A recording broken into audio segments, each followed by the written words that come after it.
Hello guys, मी संतोष जाधव. माझ्या S art या नवीन YouTube चॅनलवरती तुमचं स्वागत. आज मी तुमच्यासाठी आणखी एक पेंटिंगचं नवीन व्हिडिओ घेऊन आलेलो आहे. या व्हिडिओमध्ये मी जे पेंटिंग केलेलं आहे ते छत्रपती शिवाजी महाराजांचं पेंटिंग आहे. या पेंटिंगचे मी 3 पार्ट याआधी बनवलेले आहेत. या पार्टमध्ये मी शिवाजी महाराजांची पूर्ण पेंटिंग दाखवणार आहे, पहिल्यापासून शेवटपर्यंत. आणि मला बऱ्याच कमेंट आल्या होत्या की रिअलिस्टिक पेंटिंग कशा पद्धतीने केलं जातं, तर ते थोडंसं मी तुम्हाला सांगतो. रिअलिस्टिक पेंटिंग करत असताना सर्वात महत्त्वाची गोष्ट म्हणजे तुम्ही जे पेंटिंग करताय त्याचं ड्रॉईंग खूप महत्त्वाचं आहे. ड्रॉईंग करत असताना ते बरोबर आलं तरच तुमचं पेंटिंग बरोबर येऊ शकतं. ड्रॉईंग जर चुकलं तर पेंटिंग ही चुकतं. तुम्ही कितीही चांगलं पेंटिंग केलं तरी ड्रॉईंगच चुकीचं असेल तर पेंटिंग हे चुकतंच. तर ह्या गोष्टीकडे लक्ष दिले पाहिजे. दुसरी गोष्ट म्हणजे तुम्ही जे पोर्ट्रेट करणार आहे त्यामध्ये ज्या व्यक्तीचे स्किन टोन आहेत ते तुम्हाला व्यवस्थित बनवता आले पाहिजे. कारण की बऱ्याचदा स्किन टोन चुकीचे बनतात आणि मग जे कॅरेक्टर वेगळं वाटतं. त्यामुळे या गोष्टीकडे लक्ष द्या. तसेच पेंटिंग करत असताना पोर्ट्रेटमध्ये सर्वात महत्त्वाची गोष्ट म्हणजे डोळे, नाक आणि ओठ ह्या सर्वात महत्त्वाच्या गोष्टी आहेत.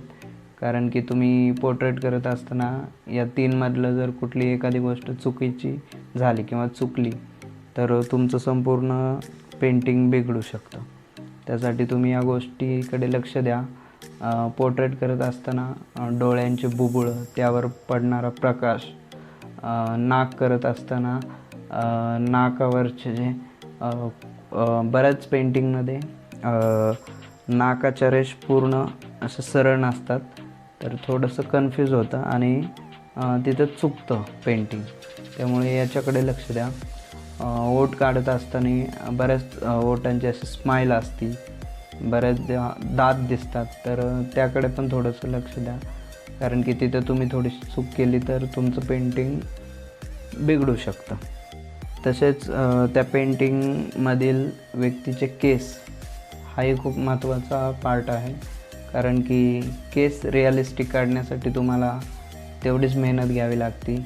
बरेचसे केस असे बाजूला उडत असतील किंवा असं गालावर आलेलं असेल तर तेही तुम्हाला व्यवस्थित काढता आला पाहिजे.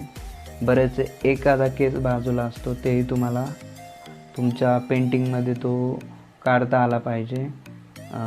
ते आलं तर तुम्हाला रिअलिस्टिक पेंटिंग चांगल्या पद्धतीने येऊ शकतं. दुसरी गोष्ट म्हणजे लाईट आणि डार्क. लाईट डार्क कुठे कुठे आहे ते तुम्ही व्यवस्थित लक्ष देऊन केलं पाहिजे. त्यामुळे तुमची पेंटिंग अशी पुढे येणार आहे बॅकग्राऊंडमधून आणि ती रिअलिस्टिक वाटेल. त्यामुळे या गोष्टीचं कडे लक्ष द्या. तसेच तुम्ही जे पोर्ट्रेट करत आहात तर ते पोर्ट्रेट एखाद्या स्त्रीचे किंवा एखाद्या मुलीचे असेल, त्यामधील त्यांनी जो ड्रेस घातला आहे किंवा साडी घातलेली आहे तर त्यावरती बरेच डिझाईन असते. त्यांच्या गळ्यामध्ये ज्वेलरी असते, तर ती सोन्याची आहे की चांदीची आहे त्या पद्धतीने तुमच्या पेंटिंगमधून ते दिसलं पाहिजे की नाही का, सोन्याचं आहे की चांदीचं आहे. अशा बऱ्याचशा बारीक गोष्टी तुम्हाला पेंटिंगमधून कराव्या लागतील. त्याचे कलर टोन व्यवस्थित तुम्हाला बनवावे लागतील. ह्या गोष्टीकडे तुम्ही लक्ष द्या. तसेच त्या व्यक्तीने जे ड्रेस घातला आहे तर तो शायनी आहे की नॉर्मल आहे ते तुमच्या पेंटिंगमधून दिसलं पाहिजे. त्यामधलं गोल्डन कलरच्या डिझाईन असतात त्याही तुमच्या पेंटिंगमधून व्यवस्थित चांगले दिसले पाहिजे. तर हायपर रिअलिस्टिक तुम्ही पेंटिंग करताय तर तुम्हाला वेळ देऊन करावं लागेल आणि मगच तुमचं पेंटिंग चांगलं होऊ शकतं. आणि जे नवीन स्टुडंट आहेत पेंटिंग करत आहेत त्यांनी प्रॅक्टिस केली पाहिजे. कारण की आपण आर्टिस्ट आहे, आपल्याला प्रॅक्टिसशिवाय दुसरा काही पर्याय नाही. तर तुम्ही चांगली प्रॅक्टिस करा, रिअलिस्टिक पेंटिंग करा. हळूहळू तुमचंही पेंटिंग व्यवस्थित चांगलं सुधारेल. कारण प्रॅक्टिसशिवाय पर्याय नाही. सुरुवातीला कदाचित चुकेल पण नंतर तुमचं व्यवस्थित होईल पेंटिंग. तर या काही गोष्टी आहेत त्याच्याकडे तुम्ही लक्ष द्या. नक्कीच तुमचं रिअलिस्टिक पेंटिंग चांगलं होईल. तर तुम्ही व्हिडिओ पूर्ण पहा. व्हिडिओ आवडल्यास व्हिडिओला लाईक करा, शेअर करा, कमेंट करा आणि असेच पेंटिंगचे नवीन व्हिडिओ पाहण्यासाठी चॅनलला सबस्क्राईब करा.